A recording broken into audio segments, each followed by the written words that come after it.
जो हालात बांग्लादेश में एक के बाद एक हिंदुओं को टारगेट कर बनाए जा रहे हैं, पूरी दुनिया में आवाज भले ही उठ रही है, प्रदर्शन अलग अलग जगहों पर हिंदुओं की तरफ से किए गए। इसमें बड़ी बात यह है, चाहे यूएन दफ्तर के बाहर हो, चाहे ब्रिटेन पार्लियामेंट के बाहर हो, या फिर न्यूयॉर्क की सड़कों पर हो, वो जरूर मांग कर रहे हैं कि बांग्लादेश में सुरक्षा हिंदुओं को मिले।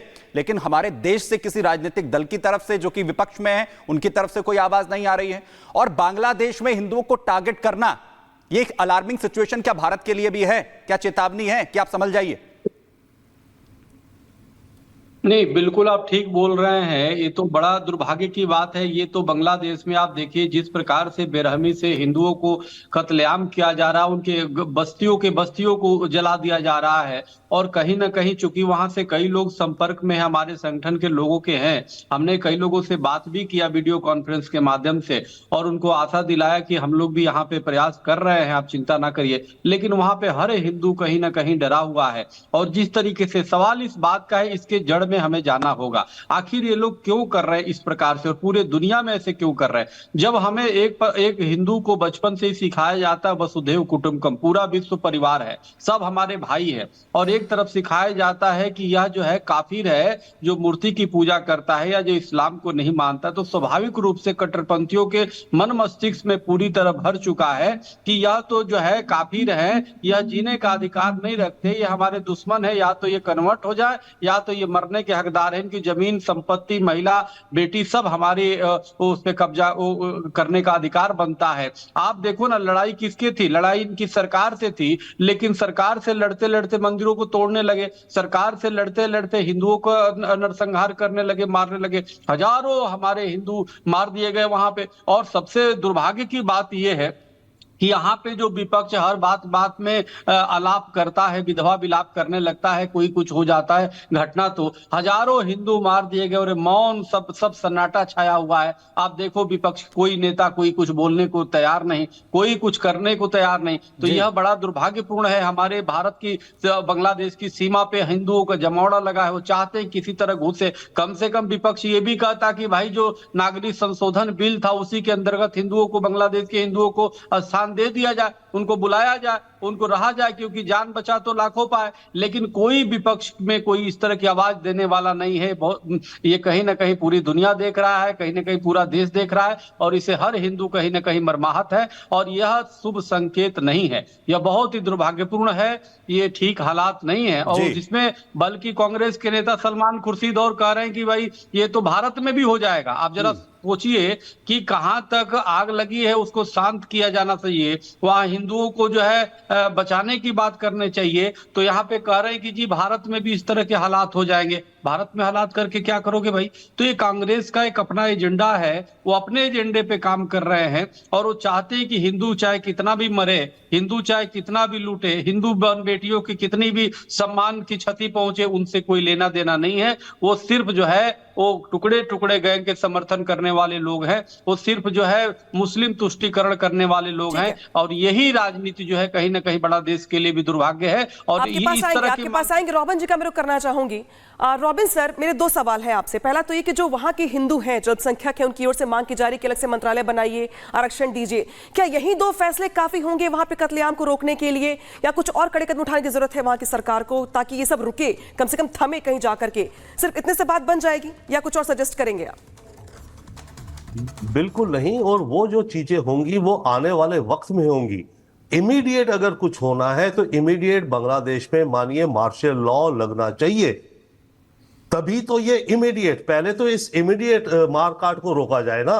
ये जो बातें हो रही, आरक्षण होगा कब होगा, मंत्रालय बनेगा कब बनेगा, पार्लियामेंट में 10% सीटें मिलेंगी, वो 3 महीने 6 महीने बाद की बात है।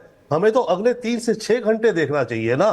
अभी आप रिपोर्ट कर रहे हैं, कल सुबह रिपोर्ट करेंगे जी संडे शाम को ये और हो गया, ये घर और जल गए, ये हो गया, मार दिए, मंदिर हो गए। ओके, तो ये जो पूरा जो वायलेंस चल रहा है इस समय, त्राही त्राही, इसको इमीडिएट रोकने के लिए मुझे तो केवल और केवल मार्शल लॉ का रास्ता दिखता है। आर्मी मार्शल लॉ डिक्लेयर करे। यस, यूनुस जो है, सरकार के बड़े फंक्शंस होते हैं, यूनुस पॉलिसी को लेकर के, वायलेंस के वो रीजंस को लेकर के, अगली पार्लियामेंट की तैयारी को लेकर के, बांग्लादेश की इकोनॉमी को लेकर के, उन सब चीजों पे फिलहाल चाहे उनकी इंटरिम सरकार फोकस करे। बट बांग्लादेश को इस समय राइट नाउ मार्शल लॉ चाहिए। बिल्कुल, तो तमाम मेहमान और गेस्ट हमारे साथ जुड़े हुए हैं। एक बार फिर से न्यूज रूम का रुख कर लेते हैं। पुनीता हमारे साथ जुड़ी हुई हैं, आपको बताएंगी कि वो तमाम सवाल अब इस पूरे सिनेरियो में जो खड़े हो रहे हैं वो क्या है।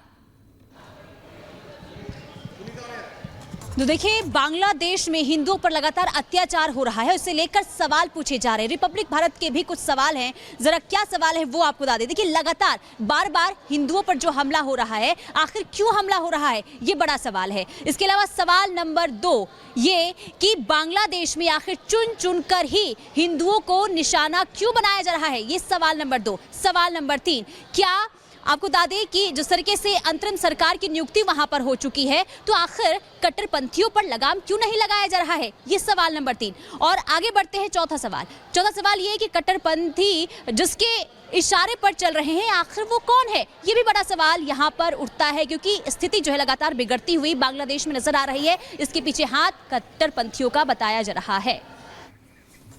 तो ये सारे वो सवाल हैं जो पूरी दुनिया अब बांग्लादेश की ओर देखते हुए पूछ रही है, जहां पर कट्टरपंथी हिंदुओं को निशाना बना रहे हैं। तमाम मेहमान हमारे साथ यहां पर बने हुए हैं। प्रेम कुमार जी, मैं आपके पास आऊं। महंत राजू दास जी का एक कमेंट में इस पर लेना चाहता हूं। महंत जी, सबसे बड़ी बात यह है कि पूरी दुनिया में विरोध हो रहा है, कहा जा रहा है कि पूरी दुनिया इस पर सवाल उठा रही है, सुरक्षा हो रही है, लेकिन उसमें बड़ी बात जो हमने नोटिस की, वहां पर सिर्फ हिंदू ही हैं जो सड़कों पर उतरे हुए हैं, जो बार बार आवाज उठा रहे हैं सुरक्षा के लिए।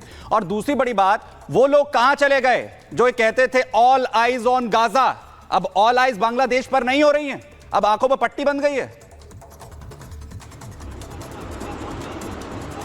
नहीं, मैं इसलिए मैं सवाल पूछा था। मैं पूछना चाहता हूँ, वो फिल्मी जगत के लोग कहाँ चले गए, वो बुद्धिजीवी वर्ग के लोग कहाँ चले गए कि तुरंत कि हम यह सम्मान वापस कर रहे हैं। किसी का एक शब्द नहीं आया, एक ट्वीट नहीं आया।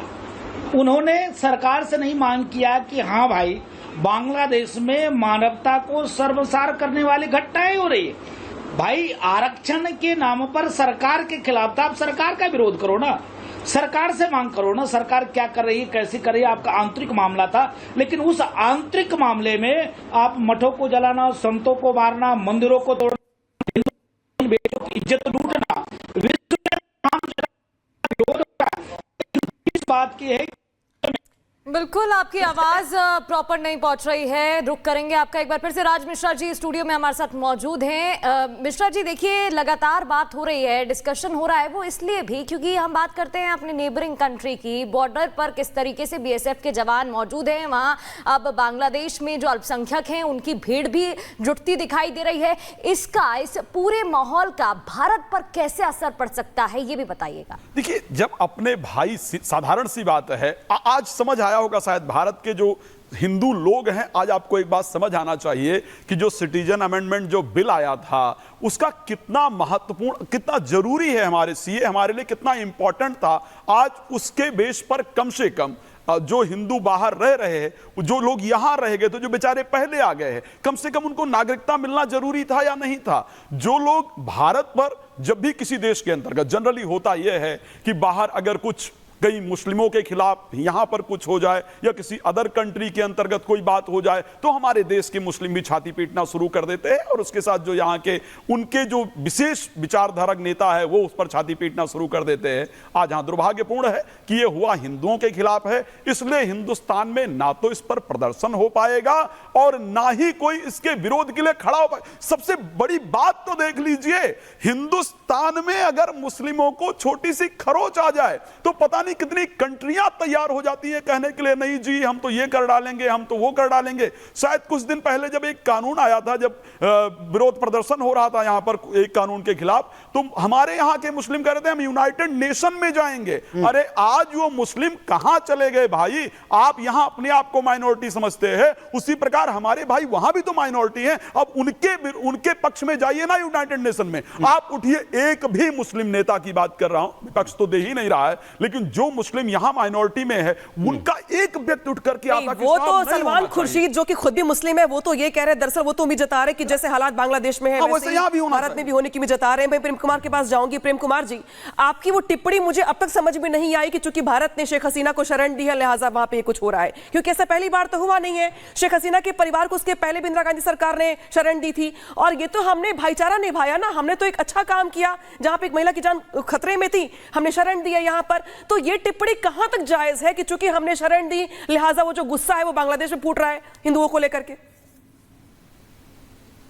देखिए, मैं इससे आगे बढ़ता हूँ। अब तक 3 बार राजू जी बोल चुके, दूसरे लोग बोल चुके, और इस पूरे पैनल से जो आवाज जा रही है उससे क्या बांग्लादेश के हिंदुओं को मदद मिलेगी? सवाल ये है, बांग्लादेश के हिंदुओं की मदद आप कैसे करेंगे? वहां के मुसलमानों को गाली दे करके ऐसे मदद होगी क्या? अपने आप को वहाँ- जागृत करके ये सवाल अपने आप को हम जो सुरक्षित कर रहे करने हैं, का प्रयास हमारा जो करेंगे। आचरण है, वहां की जो मदद कर सकते हैं उसके लिए तो- सरकार से चैनल के माध्यम से आवाज उठा रहे नहीं, हैं। ऐसे सरकार की उनके बात लिए होगी। प्रयास करेगी ऐसे और बात अपने नहीं यहाँ को होगी। जागृत आप लोग करने जो का मन प्रयास रहा करें। कम से कम हम तो बोलते जागे, कल रहिए। हमारे दूसरे खिलाफ की तो ऐसा आवाज ना मत होने लीजिए। पाए। राज मिश्रा जी, छोड़ जागने दीजिए, की हमें बात कर बेटा रहे हैं कर सर। दीजिए, मैं नमस्कार प्रेम कुमार जी, बोलता हूं। ये जागने की बात कर रहे हैं और कह रहे हैं कि भारत के लिए सिचुएशन अलार्मिंग है, नहीं, सोचना पड़ेगा, समझना पड़ेगा, खुद भी यहाँ भारत में भी नहीं, बांग्लादेश को देखते हुए।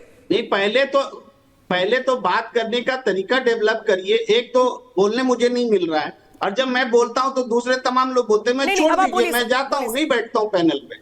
नहीं सर, आप बोलिए, आप अपनी बात पूरी तो करिए। मैं- आपको क्यों टोकेगा? नहीं, मुख्य बात है कि बांग्लादेश में जो हिंसा हो रही, जो पीड़ित है, जो समुदाय पीड़ित है, हिंदू समुदाय पीड़ित है, उनको मदद कैसे मिलेगी, उनको राहत कैसे मिलेगी, इस पर चिंता करने के बजाय यहाँ का विपक्ष ऐसा नहीं कर रहा है। अरे हमारी सरकार क्या कर रही है? विपक्ष तो सरकार नहीं है ना। सरकार का रुख वहां के हिंदुओं को बचाने के लिए क्या है? ये जो हमारे प्रेम कुमार जी, विपक्ष की कोई हिंदू जिम्मेदारी धर्माचारी नहीं होती बैठे है। हैं, आप ये तो हिंदू वरिष्ठ पत्रकार धर्माचारी हैं। अपने हिंदुओं की सुरक्षा प्रेम के लिए कुमार जी, कैसे बयान दे? इतना संतुलित निर्बल क्यों बयान दे, विपक्ष को एक क्यों असहाय बता रहे हैं? मानवतावादी बयान दे। प्रेम कि कुमार जी, आप मुसलमान वरिष्ठ विरोधी पत्रकार बयान हैं, दे। आप ये जानते हैं कि महान विपक्ष सवाल की है। क्या भूमिका होती है। आप जानते हैं विपक्ष की क्या भूमिका होती है भारत के अंदर।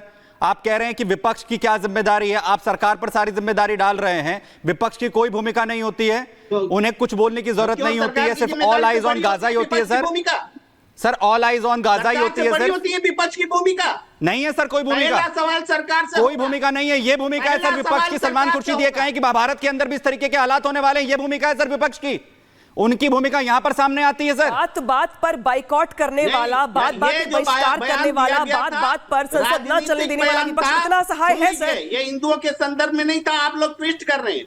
वो बयान था कि बांग्लादेश में जिस तरीके से अनडेमोक्रेटिक प्रैक्टिसेस चले और जनता ने शेख हसीना सरकार के खिलाफ में जो रुगुस्ता दिखाया, वैसी घटना हिंदुस्तान में भी हो सकती है अगर भारत सरकार सबक नहीं ठीक है, लेगी। ये राजनीतिक बयान है, हिंदू मुस्लिम का बयान नहीं है ये। महंत राज